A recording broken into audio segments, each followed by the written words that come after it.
seperti yang sudah disampaikan, telah terjadi lost contact pesawat udara Sriwijaya Air rute Jakarta Pontianak dengan call sign SJY 182. Terakhir terjadi kontak pada pukul 14.40 waktu Indonesia bagian Barat. Dan untuk itu kami dan seluruh jajaran di sektor transportasi beserta seluruh stakeholders menyampaikan rasa prihatin atas kejadian ini dan juga berharap agar kita bisa segera melakukan pencarian dan sekaligus juga penyelamatan. Adapun kronologi kejadian, saya tegaskan lagi seperti yang sudah disampaikan pada press conference tadi.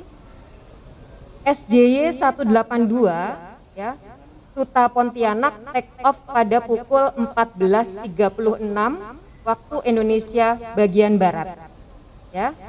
Kemudian pada pukul 14.37 melewati 1.700 kaki dan melakukan kontak dengan Jakarta Approach.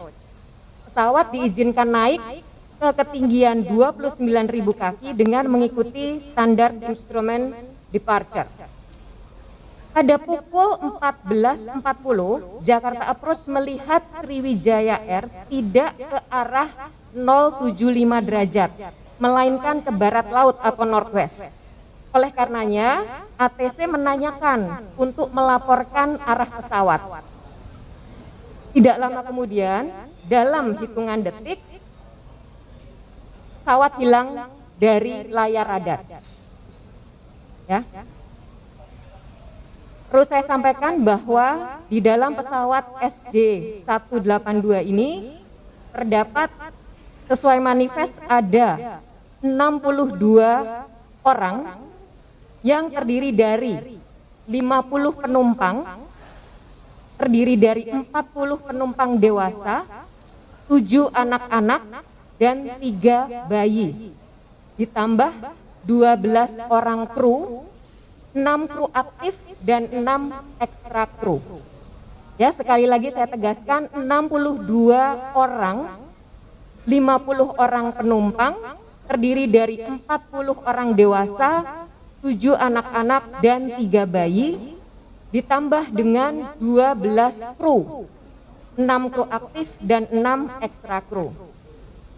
Lalu apa yang sedang kami lakukan saat ini adalah terus melakukan koordinasi bersama Basarnas dan juga dengan KNKT serta seluruh pihak terkait termasuk tentunya adalah maskapai Sriwijaya Air sendiri.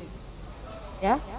Dan untuk keluarga penumpang, jika mencari informasi, sudah disediakan hotline oleh Sriwijaya Air yang nanti mungkin akan disampaikan langsung oleh Bapak Dirut, ya. Tapi nomornya di sini saya bisa sampaikan. Nomor hotline adalah untuk informasi penumpang 021 806 37817.